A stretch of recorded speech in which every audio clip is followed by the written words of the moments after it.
हे भगवान जी, ये मॉनसून का महीना तो बड़ी आफत मचाता है। इतनी तेज आंधी तूफान में आज भी नहीं जल रही है। बस रोटी बनने तक बारिश ना हो। नदियापुर गांव के आसमान में काले काले बादल छाए हुए थे। ऐसे में 8 महीने की गर्भवती सुधा बारंबार चूल्हा जलाने का जतन कर रही थी, लेकिन तेज की आंधी तूफान चलने की वजह से चूल्हा बुझा जा रहा था। तभी बहुत जोर की बारिश शुरू हो जाती है और गांव के हर एक निवासी अपने अपने झोपड़ी में होते हैं। तभी झोपड़ी के चौखट पर से कमजोर से दुबले शरीर की सीता ने कहा, हे इंद्र भगवान को भी अभी ही बारिश की आफत लगानी थी। बेचारे किसान लोगों ने खेतों में नारियल के पौधों की रोपाई करी है। बेचारे सब के सब बारिश में भीग रहे होंगे। अरे ओ रामा, देख बारिश के साथ ओले भी बरस रहे हैं। घर चल, बारिश थम जाएगी तो आ जाएंगे रोटी पानी खाकर घर से। नहीं शंकर काका, बादल इतनी जोर जोर से गरज रहा है, लगता नहीं है कि बारिश रुकेगी। अगर खेतों में पानी भर गया तो सारी की सारी नारियल की फसल बर्बाद हो जाएगी, बड़ा नुकसान हो जाएगा। इस बार किसी भी हालत में मुझे अपने घर को पक्का करवाना है और मेरी सारी उम्मीद इस नारियल की खेती पर ही निर्भर है। आप जाओ, मैं खेतों में नाला बना कर आऊंगा, आपके भी बना दूंगा ताकि पानी पास होकर नहर में चला जाएगा। जिस प्रकार सुनार के लिए उसका सोने का व्यापार होता है, उसी तरह गरीब किसान के लिए उसकी मिट्टी, खेत और फसल होती है।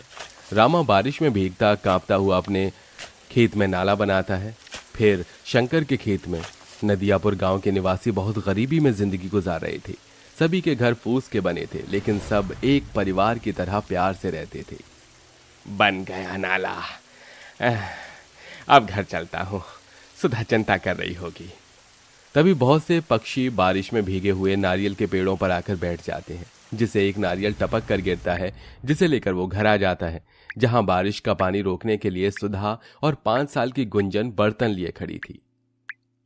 अरे ये क्या सुधा, पूरा घर तो जगह जगह से टपक रहा है। पिताजी, माँ बहुत देर से बर्तन लेकर खड़ी है। मैंने कहा भी आप आराम कर लो, आपके पेट में बाबू है, ये सारा पानी मैं निकाल दूंगी बाहर। ये सुनकर गरीबी में जूझ रहा रामा की आंखों में आंसू भर आए और नम आंखों से वो बेटी के सिर को सहलाकर बोला, मेरी सयानी सी बिटिया, रुक जाओ, मैं छत पर ये बड़ी वाली पन्नी डाल देता हूँ, फिर छत नहीं टपकेगी। लेकिन संभल कर जी, छत एकदम कच्ची हो गई है। थोड़ी देर में बारिश का पानी ठहर जाता है। तभी नारियल को देखकर नन्ही गुंजन खाने की जिद से बोली, पिताजी, पिताजी, आप ये नारियल मेरे लिए लाए हैं, मुझको भूख लगी है, मैं खा लूं? नहीं गुंजन बेटी, ये खेत की पहली फसल है, इसको भगवान जी को चढ़ाएंगे। बारिश में भीगते हुए रामा मंदिर में ले जाकर नारियल चढ़ा देता है, मगर वो रात नदियापुर गांव के हर एक निवासी को भूखे रहकर काटनी पड़ती है।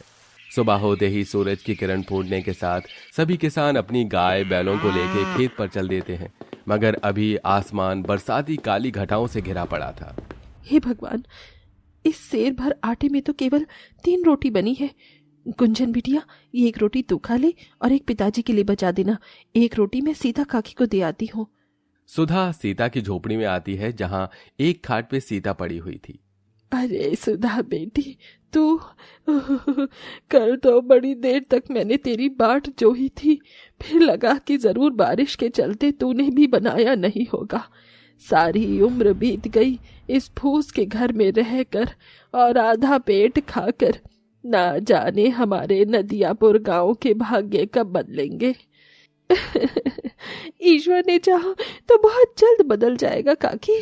इस बार तो गांव के सारे किसान तबकों ने अपने खेत में नारियल उगाए हैं, मगर क्या फायदा, उसका खून पसीना बहाकर बेचारे गरीब किसान फसल उगाते हैं और मुखिया जबरन खरीद लेता है, मेहनत का वाजिब दाम भी नहीं देता। ला तू रोटी खिला दे। ऐसे ही दिन बीत रहे थे। सभी किसानों की नारियल की खेती तैयार हो जाती है, सबके पेड़ में बड़े बड़े नारियल उगते हैं। तभी मुखिया मूछें मड़ोड़ता हुआ आता है। अरे क्या बात है, इस बार तो खूब अच्छे नारियल हुए हैं तुम्हारे खेत में, इन्हें लेके मेरी हवेली पर आ जाना और दाम ले जाना। तभी बूढ़े रामदीन ने कहा, नहीं मुखिया जी, इस बार हम अपने नारियल शहर के बाजारों में बेचेंगे, आपको नहीं बेचेंगे। हाँ मुखिया जी, आपको अपनी फसल बेचकर हमें कोई मुनाफा नहीं होता और अपने परिवार के लिए हमको पक्के घर बनाने हैं। ये सुनकर मुखिया खेत में से खिसियाकर चला जाता है। अरे ओ शांभा, जी मालिक। आज बांध कर सारा पानी इनके खेतों में छोड़ देना। मैंने इनके नारियल के खेतों का नाश नहीं मारा तो मूछें मुड़वा लूंगा। सभी किसान अपने अपने फसल की पहली उपज का नारियल भगवान को चढ़ाते हैं। उसी रात मुखिया का आदमी पूरे बांध का पानी बहा देता है और ऐसे में बारिश का कहर भी पूरे गांव पर टूट पड़ता है। उस दिन शंकर और पार्वती की बेटी रज्जो का लगन भी था और आंधी तूफान कई घरों को तबाह कर देता है। हे राम, ये इंद्रदेव कैसा उत्पात मचा रहे हैं हमारे गांव पर। रज्जो निकल बेटी, पूरा गांव बाढ़ के चपेटे में आ गया है। बाबा जल्दी करो। अरे तेरा जोड़ा तो ले लेने दे बेटी। सब कुछ बाढ़ में डूबने लगता है। अजी बहुत पीड़ा हो रही है। अरे हिम्मत कर सुधा, बस किसी तरह हमें मंदिर तक पहुंचना है। गुंजन बेटी तू कंधे पर आ जा। पूरा गांव मंदिर में इकट्ठा हो जाता है। सब कुछ तबाह हो चुका था।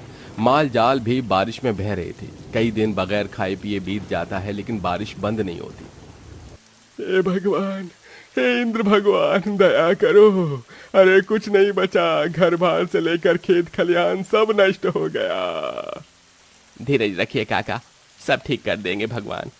ये सुनकर गरीबी से हारा हुआ बूढ़ा रामदीन बिलखते हुए बोला, अरे भगवान होता तो ये तबाही आती क्या रामा।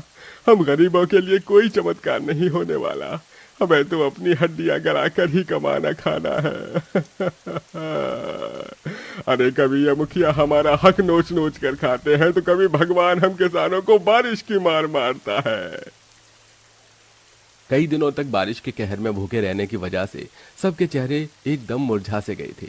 तभी भूख से तड़पते हुए गुंजन ने कहा, पिताजी, मुझे बहुत जोरों की भूख लगी है, खाना चाहिए। पेट में दर्द हो रहा है, 3 दिन से कुछ नहीं खाया। डबडबाई आंखों से रामा ने कहा, बेटिया सब्र कर, क्योंकि अभी अन्न का एक दाना भी नहीं बचा हमारे पास। पूरा गांव तबाह हो चुका है। धीरे धीरे करके सबकी आशा टूट रही थी। कई दिन इसी तरह बीत जाते हैं, मानो भगवान नदियापुर गांव के निवासी की परीक्षा ले रहे थे।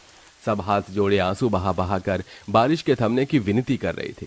तभी एक सप्ताह के बाद बारिश थमने लगती है और पानी का तापमान घटने लगता है। लेकिन पूरा का पूरा गांव तहस नहस हो चुका था। सब हिम्मत हार जाते हैं। अरे सब मिट्टी हो गया रामा, देख हमारे घर ढह गए। एक एक सामान जोड़ा था वो भी नहीं बचा। हे भगवान, क्यों हम गरीबों पर बारिश करके बिजली गिराता है। बोलता क्यों नहीं तू अब। भगवान कोई तो चमत्कार कर दे। सब रामा को खूब कोसते हैं, क्योंकि इतने के बाद भी वो अपने विश्वास को नहीं छोड़ता। तभी 2 पक्षी को एक नारियल के अंदर बैठा हुआ देखता है, जिससे उसे घर बनाने का ख्याल सूझता है। काका वो देखिए, वो आकाश के पक्षी न तो हमारी तरह बोलते हैं और न दिखते हैं, फिर भी ईश्वर ने उन्हें सुरक्षित रखा है और उनका पेट भर रहा है। जब ये नारियल के अंदर अपना बसेरा बना सकते हैं तो क्या हम लोग इन नारियल से अपना गांव नहीं बना सकते। ईश्वर ने हमें रास्ता दिखाया है। लेकिन भला नारियल का घर कैसे बना सकते हैं, वो तो टिकेगा ही नहीं। काश की कोई जादुई नारियल की नगरी बन जाती, जहां हम गरीब गांव वाले चैन सुकून से रह पाते।